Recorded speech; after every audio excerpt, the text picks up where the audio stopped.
Hola, hola, buenas tardes. We have another session. This session is actually going to shift the focus away from China to other regions with which the EU is having an increasingly large engagement, thanks to initiatives such as the Global Gateway. Our speakers, we have another panel that will zoom in on the role of the EU trade and development in enabling connections with those countries that are based in trust, because that will help us, obviously, to meet a crucial challenge, which is ensuring the economic security of the European Union and its partners, whilst at the same time we align and we comply with the UN's Sustainable Development Goals.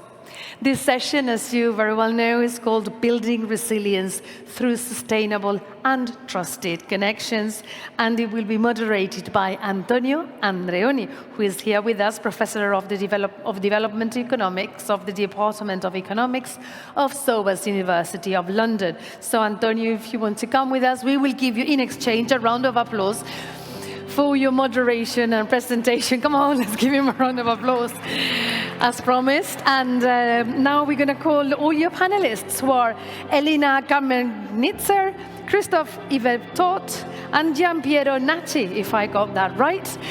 Welcome. You will be introduced by your moderator. The floor is all yours. Thank you. Not yet. Oh, yes. Good afternoon.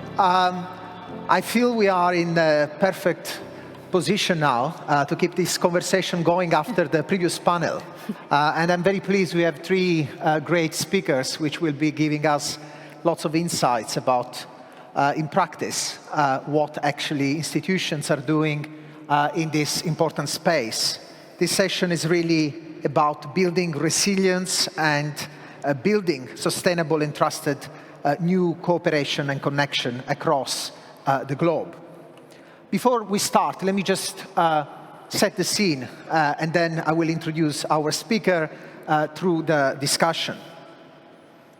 I think we have been learning, hearing many times about how new dependencies have been emerging and how critical these dependencies are for not just industries, but broadly for the entire continent in terms of its standard of living, the society, and the politics.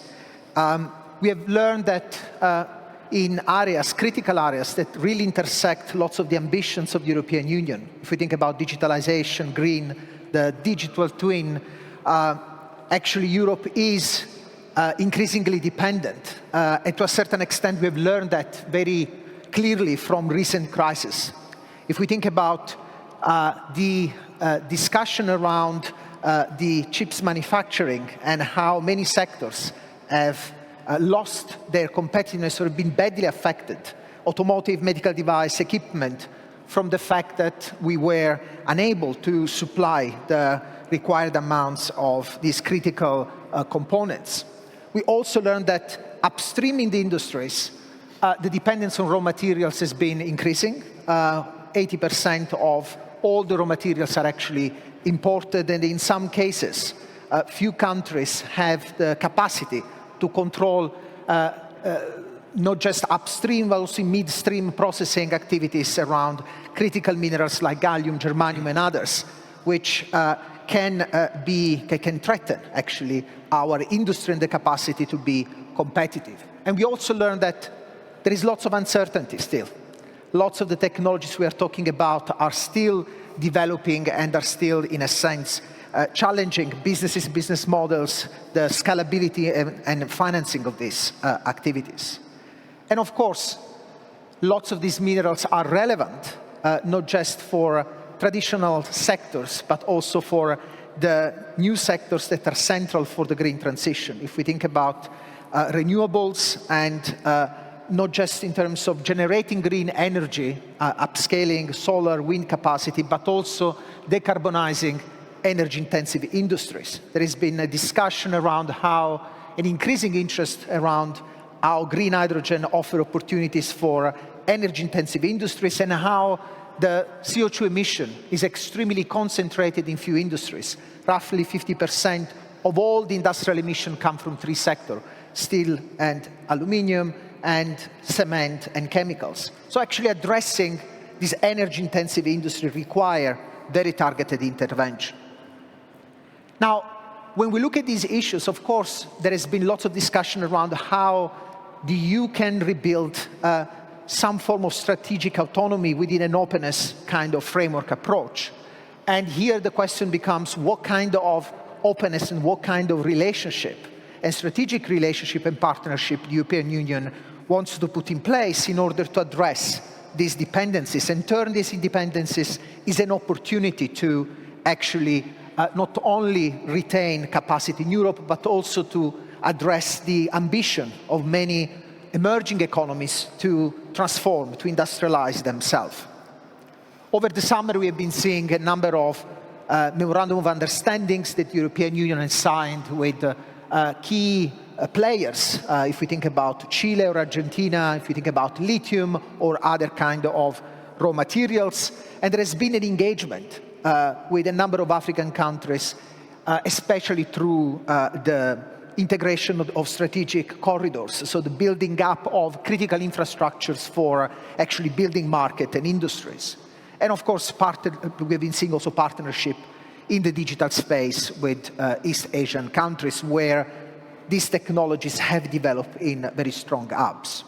Now, the main topic of this session is really how do we move from these challenges and initial attempts to build up through, in particular, initiatives like the Global Gateway, a new way of creating these new resilient, sustainable, trusted relationship with new partners, knowing that effectively we need to find alignment of interest across European industries and the countries which are critical for our well-being and our industrialization in the continent. So I would like to start with Elina, actually, from Kamenadze, from the European Investment Bank, to actually discuss a bit more about the overarching framework, the Global Gateway framework, and how you see that is matching the Sustainable Development Goal agenda and the ambition to actually link industrialization across these economies. Thank you, Antonio. Before I start answering your question, I just want to say that I'm really pleased to be here today and really excited and inspired by all the panels and discussions we have had already today. And you, in your opening remarks, you talked about value chains, how we catalyze investments, how can we redirect investment and financial flows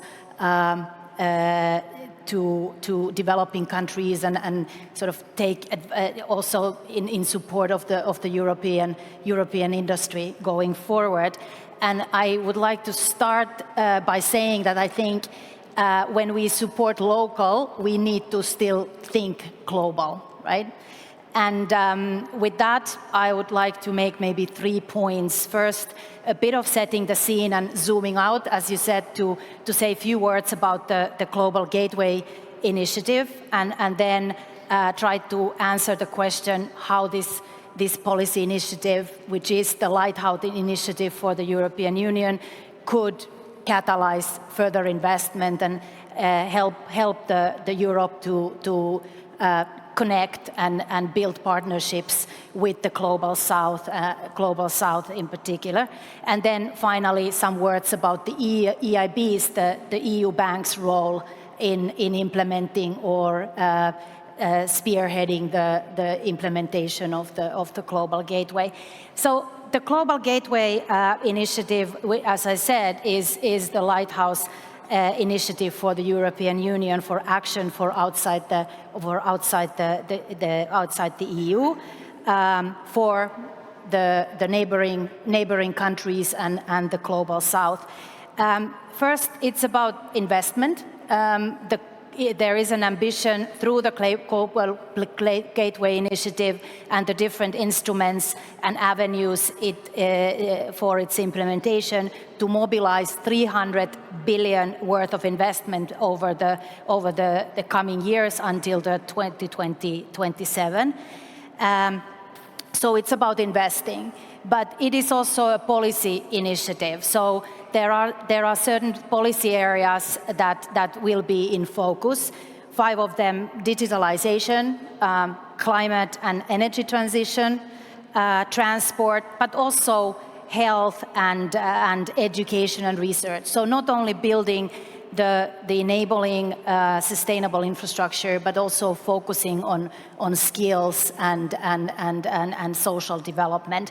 And there, I think we can also make a link with the UN Sustainable Development Goals that are sort of in the outer edge of the global gateway. So that's maybe sets the frame for it. Then how can this initiative actually unlock investments and create opportunities locally to invest, but also for European companies and partners to engage? So I think building and modernizing critical infrastructure is a key to create conducive investment climate. I think we can all agree about that. And also to indeed not only mobilize the public sector, but also the private sector, and help to redirect further financial flows for investment and to global south.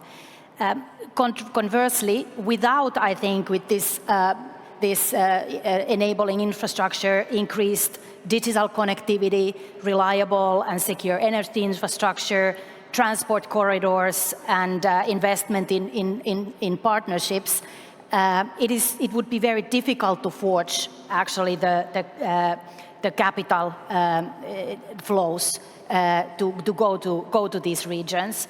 Capital shies away from uncertainty, as we know, and risk, and that cannot be assessed or quantified, and to a certain extent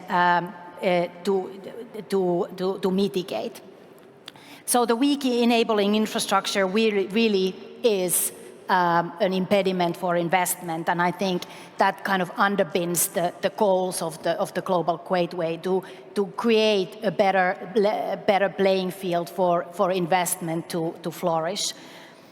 And then if I just wanted to maybe mention what is EIB doing, what is EIB's role in this all, and again I would like to make maybe 3 points. First of all, EIB is one of the key implementing partners for the global gateway. We have a target of mobilizing 100 billion of investment out of the 300 overall target over the implementation period. And what have we done to allow this to happen? First of all, we have strengthened our implementation capacity by creating a specialized branch for our activities outside the EU, but also increasing our local presence. And I think that's important for companies and European investors to have that local partnership with us when considering those critical investments. Secondly, as I said, we are there to mobilize those 100 billion, and we are using various instruments to do just that. Maybe I can come back to that question a bit later. But we can only already show that's what is happening. So already in 2022, we promoted investments worth of 7 billion. So 7 billion of EIB financing already flew to investments that support the global gateway investments or investments under the global gateway umbrella. And this year as well, we already see the pipeline growing. We have financed connectivity in Africa, transport infrastructure in the neighborhood, energy transition in Latin America. So things are already happening. And as a last point, and I think I do want to emphasize that we have spoken a lot about green transition and the importance of sustainable investing, green investment. And we as an EU climate bank, we are committed to direct 50%, minimum 50% of our financing to green investment by 2025. We are already above that, last year 58%. It's not then only about working with our partner countries and implementing partners on enabling infrastructure, but also supporting the green transition and ensuring that we are not leaving anyone behind. It's about resilience. It's about just transition as well for us. So the goals of investing especially in developing countries must include, as I said, just transition, adaptation to climate change, and that would allow then us and the European partners also to take better advantage of the opportunities on the low carbon pathway together, and then in good cooperation with not only with the local partners, but our partners such as other MDBs and other development organizations. Thanks, Elina. You put lots of things on the table to start, and I think it's great. We'll come back to instruments and ways in which key institutions like yours and the EBRD are actually de facto operating on the ground to translate this vision and this overall policy framework. Of course, one of the key areas of investment, which is also very important for Europe, is related to green energy and the possibility of fueling, basically, industries and consumption with in a sustainable manner. And I would like to bring here Giampiero Naci from the EBRD, Director for Sustainable Business and Infrastructure, because I think it would be important to start engaging in more details around exactly what Elina was starting mentioning around the opportunities for both businesses in Europe and in these countries. We see a number of large investment that few countries, Germany, for example, in Namibia, in green hydrogen. We've seen recently France, in Morocco. There have been a number of, if you want, bilateral initiatives, but also broader initiatives at the European level. So where do you see these opportunities are for both hosting countries and countries across Europe? Thank you very much, Antonio. Thank you for the question, and thank you to the European Commission for inviting us today. We are really delighted, and indeed it's very inspiring to hear all these interesting conversations. Let me start very briefly by saying that at the time of crisis of multilateralism, at the time of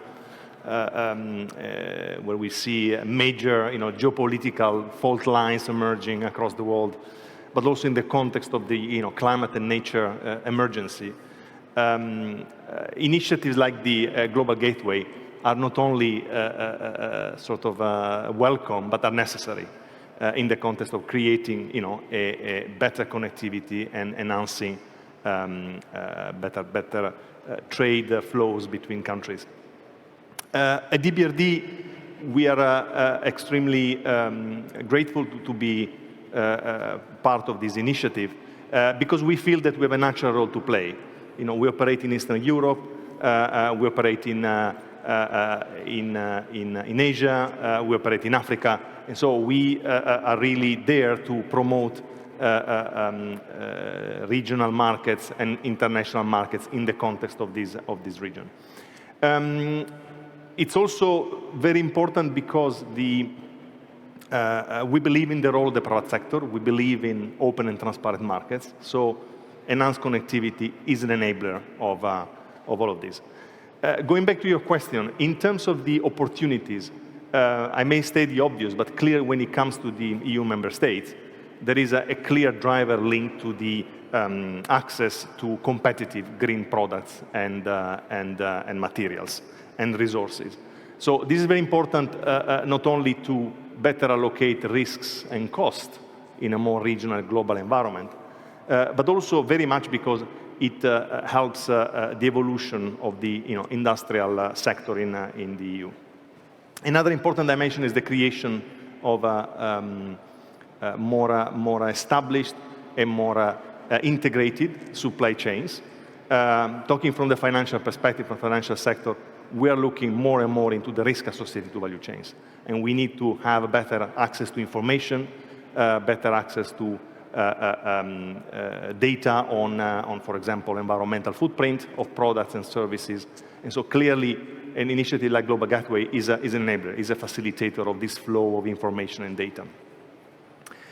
We also think that there is an intrinsic value in such initiatives, for example, in aligning the standards across different regions. This eliminates, red tapes, reduce transaction cost, so has immediate benefits when it comes to access to finance, cost of finance, and customization of financial products.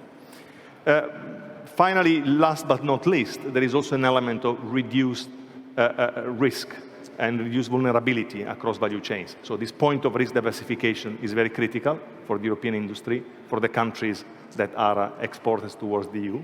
And the risk diversification is not only in terms of cost competitiveness, it's also about reducing the effects of disruptions linked to climate change, linked to geopolitical events. So this element is also very important. And finally, there is also enhanced access to growing markets. We talked also in the previous panels about competition in Africa, competition in other regions. So clearly, these initiatives help European enterprises access these markets. When it comes to the countries, certainly there is an element of access to European technologies and know-how. There is an element of being able to align the eligibility criteria when it comes to finance, when it comes to standards of products, but also improve and enhance access to the EU co-financing instruments, to technical assistance. And this is critical for the growth and the sustainable development of these regions. There are perhaps also another couple of important points. When you have more structured, more integrated transport infrastructure, enhanced connectivity, this also helps attracting foreign direct investments. It helps really access capital market because you have more investors in the same market, and ultimately allow better access to finance, including, for example, trade finance. Just a couple of examples. You mentioned, of course, the energy sector in North Africa. We are very active in Morocco, in Tunisia, in Egypt, for example. And we see very much the possibility to build these connections in the energy sector.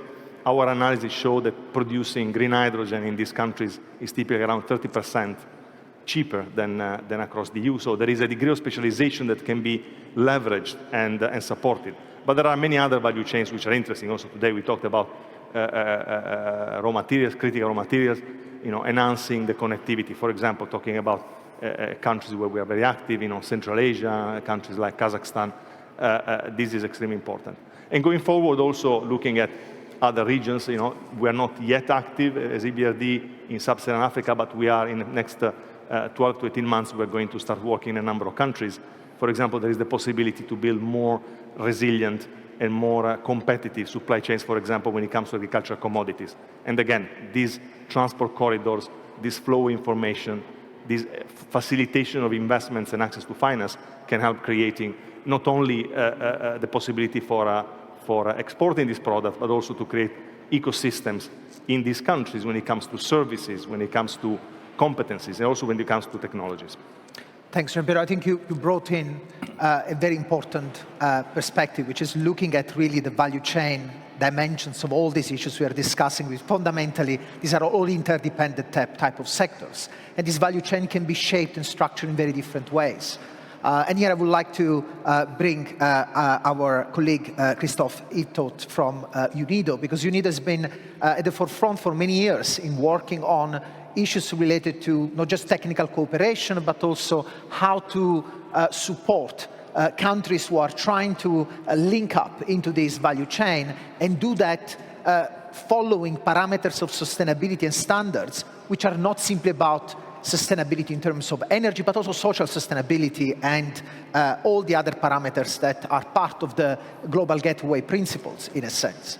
So I would like to bring you into this discussion to understand better, both from the perspective of a multilateral organization like UNIDO, the United Nations Industrial Development Organization, and the countries you're working in, what is the kind of challenges that these countries face when they are in a sense, posed in front of the choice of linking into different type of paradigms in terms of value chain, in terms of different regulatory system, in terms of different standards, and what type of cooperation support you are providing into that space to facilitate this kind of integration.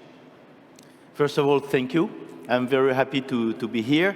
The Industry Days, of course, for UNIDO is very important because we're the only multilateral organization which mandate is really focused on industrial development and cooperation. So to see that the European Union growingly is interested in this sector is, of course, for us very important, and happy to be here.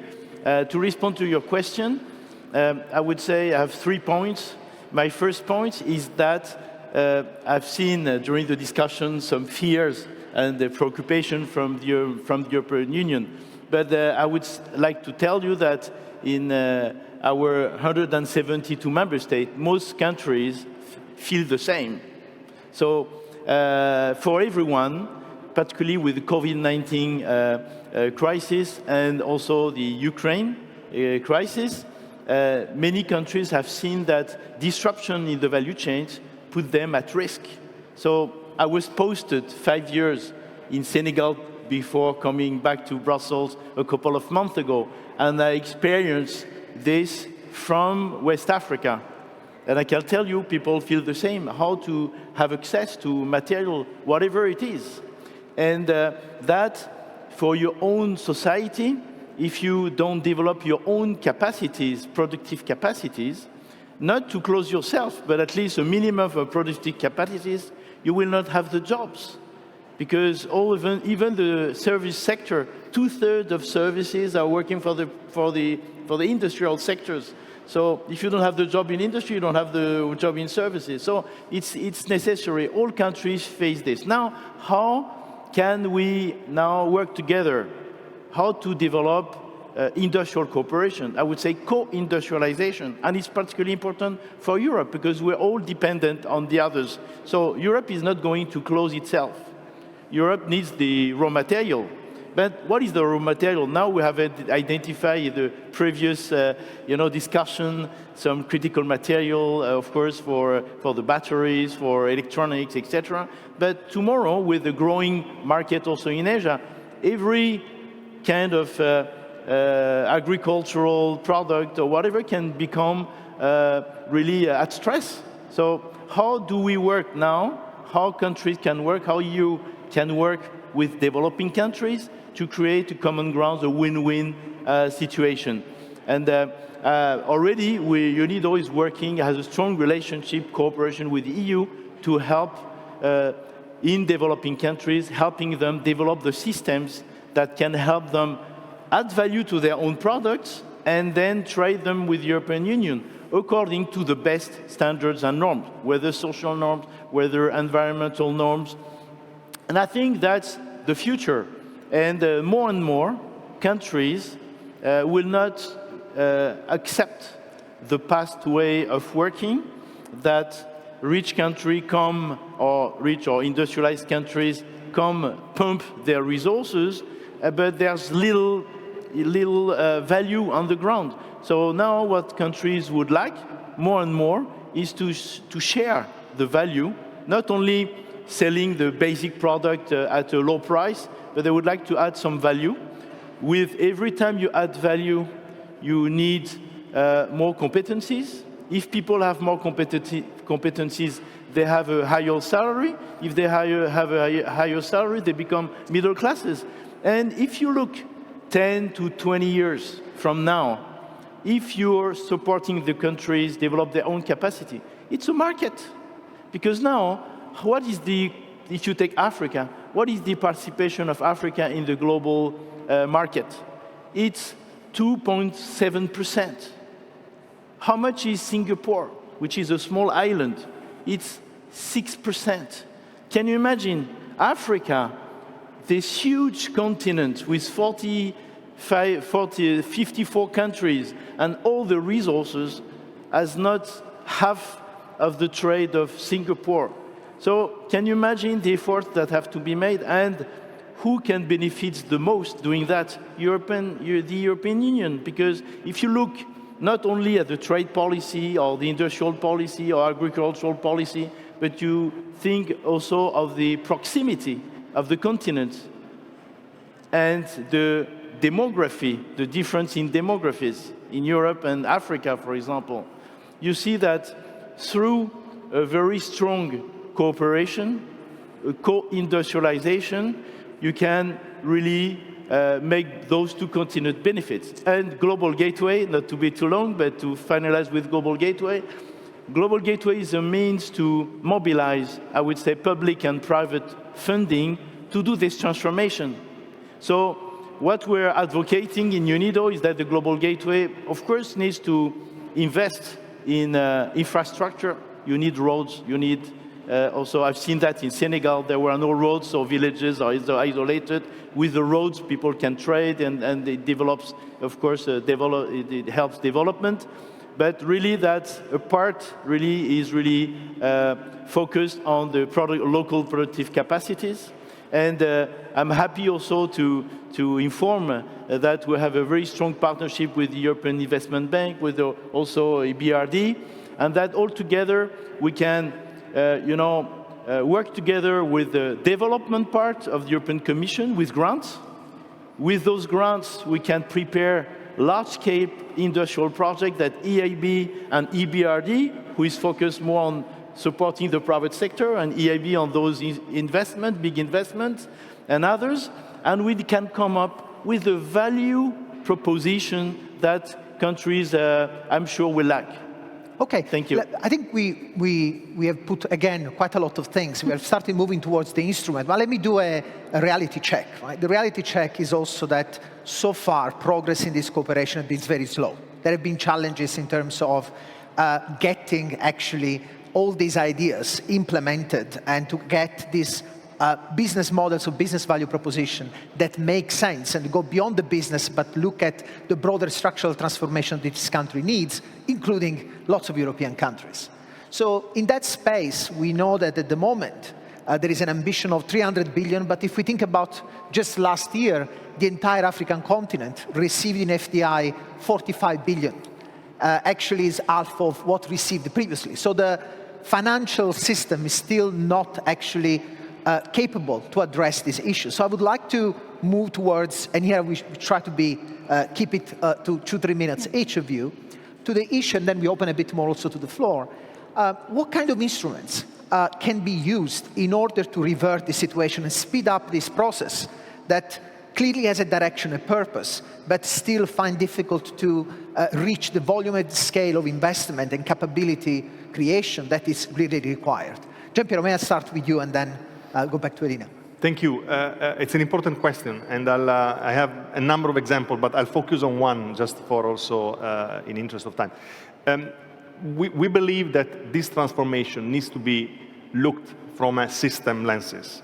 So you have to address the issues and propose solutions that really look into what are the implications at the system level. One example is the work that we have undertaken in the last 18 months to support the Egyptian government develop, and now we are in the implementation phase, of the so-called NWAFE, which is the Nexus Water, Food and Energy. So DBRD has facilitated the development of the energy pillar.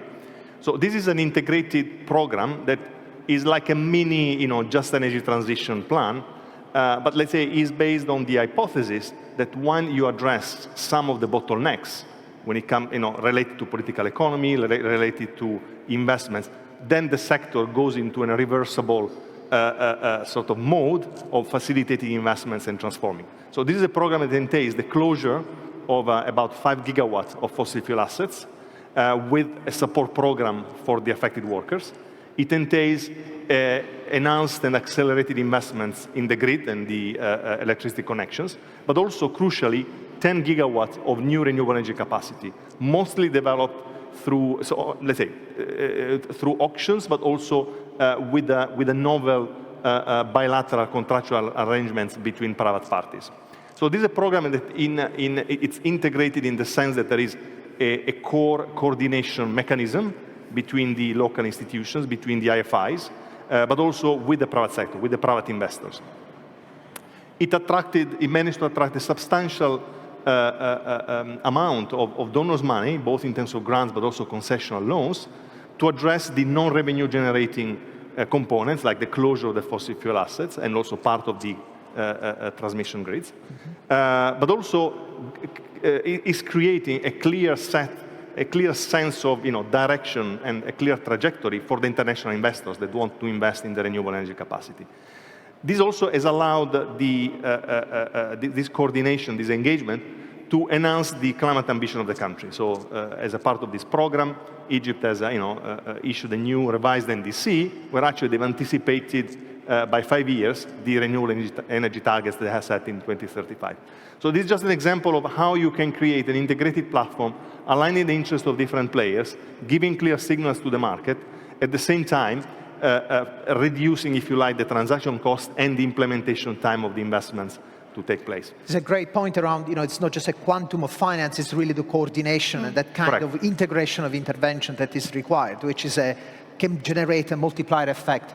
Before I pass to Elina to see what the EIB is doing in this space, please, those of you who want to submit any questions to Slido or in a few minutes from the audience, please be ready for that. Elina, what about the European investment? What kind of instruments you see can be part of this package of intervention? Right. So as an EU bank and as a multilateral development bank like EBRD, I think we are really well placed to forge those partnerships, what Christoph mentioned here, and create that bridge between public and private, right?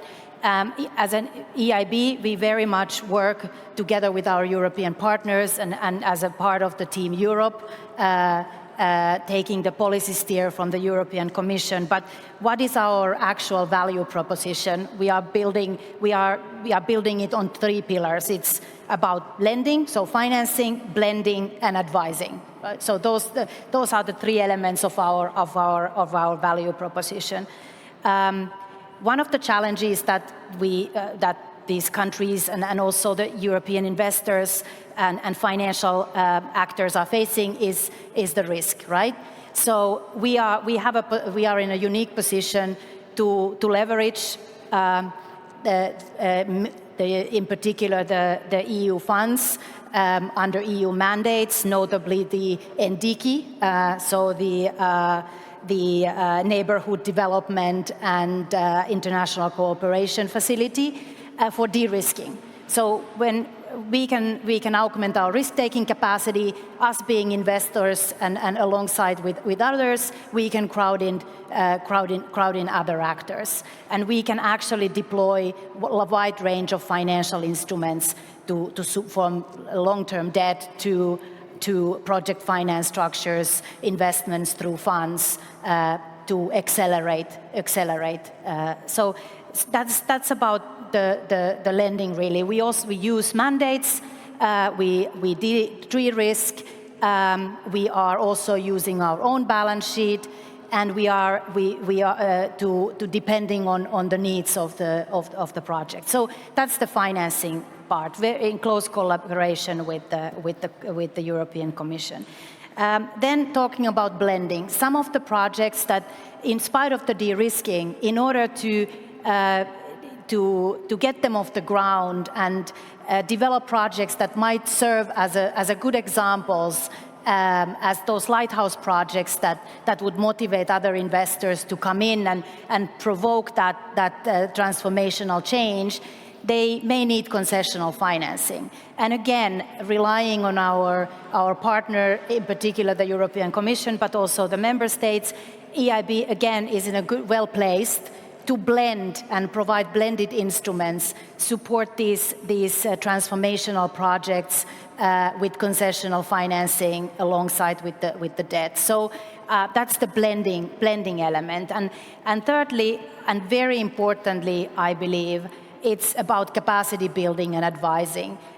One of the key challenges we see is that the stream of bankable projects is just not there. You need upstream engagement and project level technical advice to promote the projects. And this is an area where in the future, I think, again, together with our European partners and other development partners, MDBs, UNIDO, we want to focus on. So it's not only about financing and about the structuring and directing financial flows to the countries, but it's also about building capacities and ensuring successful implementation and preparation of the projects. Because I believe that through these positive examples, building these positive experiences, you can then entice other investors to engage. I'll stop there. That's great. I would like to go back to this technical cooperation issue with Christoph in 1 second. I would like also to open the floor so that if there are other questions, we try to collect some of the points. If I don't see any questions from the floor. No? Not yet? Okay. Christoph, we talked about, is there one here? Yes, please. Can you just, yeah, the microphone is coming.